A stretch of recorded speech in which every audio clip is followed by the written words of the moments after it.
Hello everyone, it's me Bella. I'm back with a new video, and do I have a story for you guys? Let me just set the scene for you guys.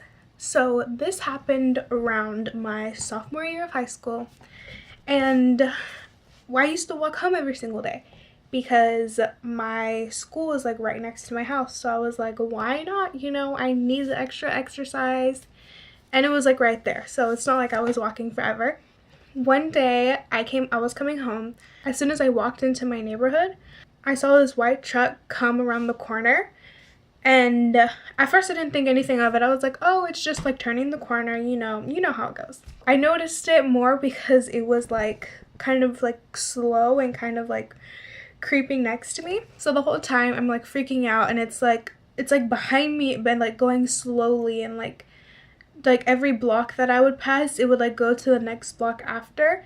So it was like slowly following me, and like I was scared. But I grabbed my phone and I like called my mom because that's my first like response. And right away, like she picked up. She was like, "What's wrong?" And I was like, "There's some guy following me, help!" And then she was like, "Okay, like stay calm, like don't come to the house." And in my head, I was like, "I'm not gonna come to the house anyways." As I'm approaching my street, I then turned the corner. I noticed the same guy. He's still behind me, like literally like not leaving. And so like I was like, okay, this guy's following me because like what else? And then I like keep on walking, like I passed my house, like pretend I don't even see my house there. Still on the phone with my mom. And so this guy parks like right in front of my house as if he like knew where my house was, which that obviously freaked me out because I didn't know this guy. I've never seen that truck before in my life. I was literally terrified. So then I keep on walking, and then there's kind of like this like turn towards like the end of my street. And so we know the neighbors down there. So then I kind of like crouched down and hid behind their car, and I was like, okay mom, I'm waiting for this guy to leave. And so like I keep on watching him, and I'm like watching him, and I'm watching him, and then he's not leaving, and I'm really getting like mad. And I'm like, why isn't this guy leaving? It's like really making me mad. And so the scariest part is that I was there. I was literally like it was like 30 minutes. I'm not even joking. It was 30 minutes I was waiting there for this guy to leave. Still on the phone with my mom. And then out of nowhere, I'm trying to peek through from like around, and like the guy is still parked. And then I noticed like a guy step out of the car. So the guy who's in that white truck literally got out. He was following me like down the street. And it was like the scariest thing. Like he knew, I guess, like I don't know if he knew where I was or like what happened. So I was like, mom, he's coming, I'm gonna get kidnapped. I was like so scared. And she was like okay, like I'm gonna come get you, because of course she wasn't gonna leave me there alone to die. And so like she comes, she's like in her car, and he's like walking, and he's like slowly like walking, seeing like where I am in between, like if I'm in between houses or something like that, because he didn't see me turn. So I guess he was trying to see if I went into a house or like what happened. My mom's on her way to come get me, and then I like slowly turn the corner, and the guy sees me. He comes around the corner, and then he starts walking faster, and like I run. I don't care at this point, so I ran across the street. And then I ran, and my mom's car was like kind of hidden behind the other cars that were parked by the houses. And so I run into her car, and then so the guy doesn't see that like what car we went into. She left right away, and we like went like around the neighborhood because we weren't going back to our house in case this guy saw, because his car was still parked right in front of my house. So that was obviously pretty scary, and that is not the end of the story because it gets worse. I don't remember if it was the next day or the day after the next, but once that happened, like I was obviously terrified to like walk home from school. And then I told my dad about it, and my dad was like, my dad or my mom were picking me up from school. And so because I was like, I'm not walking home anymore, like after that happened to me. My dad comes to get me from school, and then I'm home from school like right away. I'm in my room doing like whatever on my phone. And he comes in, and he's like, hey Bella, is this the car from the other day? Like we have this like bridge in our house, so we can like see like in the front of the house like who's there, or who's knocking on the door, or like stuff like that. He sees that same white truck because I told him what the car looked like and all this stuff. And then he goes, he goes, is that the same car? And I'm like, yes, that's the exact same car, parked in the exact same location it was in front of our house.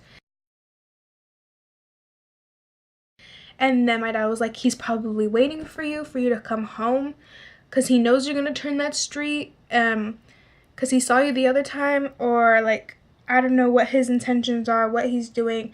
He has no right to be like near our property or to be by our house. And so like he was getting mad. He was like, I'm calling the police right now. So good thing for me is that whenever I was getting in my mom's car, like the day prior, I took a picture of his license plate as we were like driving away, and I saved it and I showed it to my dad, and we told the police his license plate, what car he was driving, where he was parked, our neighborhood, our street. It didn't take that long for the police to come, but before they came, like the guy was just chilling in his car. Like he wasn't getting out of his car, he was in his car. Like, he slowly starts driving because I guess he hears like the sirens and stuff. So as soon as he's like driving, he starts like driving around, and then he goes, there's like a cul-de-sac on the other side, so he goes like around the cul-de-sac, and he's like just like waiting there. And then as soon as he sees the police car, he tries to make a run for it, but then thank God for me, there was 2 police cars that came, and so one was blocking him from the front and the other one was blocking him from the back. And then the police, they questioned him. They were like, oh, why did you try to make a run for it and all this stuff.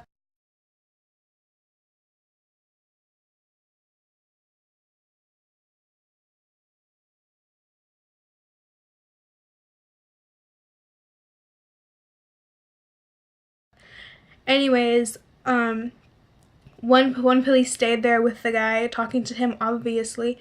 And then another police came into my house, and then I gave them like my name and like how old I am. And then my dad told him what's been going on, and then I told him what happened the day earlier when I was with my mom.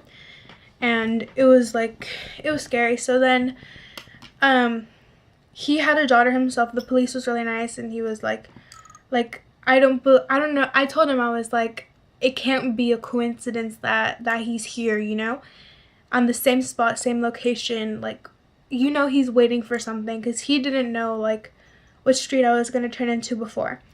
And so the police was like, yes, I have a young daughter like you. I didn't believe that he was there, like just like that was his purpose to be there, or because he was staying in his car, he wasn't even moving, he wasn't doing anything, he was just waiting, like waiting for someone, waiting for me, you know. So we told him that, and so like they got like information and stuff, and they went back to like talk to the guy, you know.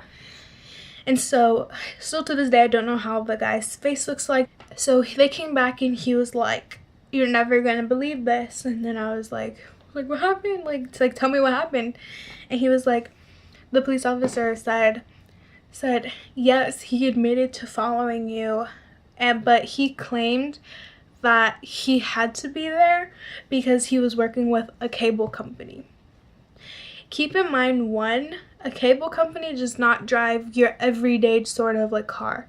Like he was in a white truck. Like no cable company, and like the cable company's name, I'm not gonna say it for like legal reasons, but the cable company's names, usually they drive white vans, which is even scarier, and it has like the name of the label company like on like the side door of the van, or in the back, or in the front, like, you know, it's not like your regular everyday car, you know what I'm saying? So I was like, okay, no. And secondly, why was he waiting in his car? Like, if he was part of a cable company, why wasn't he doing his job in somebody else's house? And why did he follow me home from school? And like, why was he right in front of my house, where I feel like he could have known that I lived? Like, I'm so confused. And the guy was like, yeah, I told him like he either needs to find a new job, or he needs to stay as far away from this neighborhood as possible. I was totally on board with that. He said he has like marks on his records before. And so they put him in as a suspicious person, so that if he's ever doing something like this again, he has that down. And so like somebody can like put a stop to him. And then the police officer was saying that he deals with like child predators and like just people who like shouldn't be on the streets, people looking for like young kids, like pedophiles and stuff like that. And so I was obviously like happy that like they caught him and like they put something on his record. They told him to leave. The police officer was telling my dad, I'm so surprised you didn't go up to him and like hold a gun up to his face. He's like, because I would have done the same thing. And since then, haven't seen that car around. Thank God. Like, I'm glad we scared him or like knocked some sense into him, because I don't know what would have happened if like it would have been another girl, like for example, like an even more vulnerable girl. I wanted to like enlighten on the fact that I see a lot of people walk home from school and they either have their headphones in or they're walking like with their phone like this. They're not paying attention to their surroundings. Cell phones are like the worst thing when you're walking, because one, A, you can either get hit with like by a car, or B, somebody can be like following you and you won't even know, or like it's endless like what could happen. Like you never know. You don't want to be caught up in like a situation that could risk your life. But yeah, that was my story. I hope you guys enjoyed it. Thank God I'm alive and I'm not like kidnapped or anything like that, because that would be really bad and that was really scary. I'm glad you guys, I hope you guys enjoyed it. Subscribe, comment, and like, and push that notification bell down below so you get notified every time I post. Follow me on Instagram. My PO box is below. My business email is below. And yeah, thank you so much for watching, guys. I'll see you guys next time. Bye!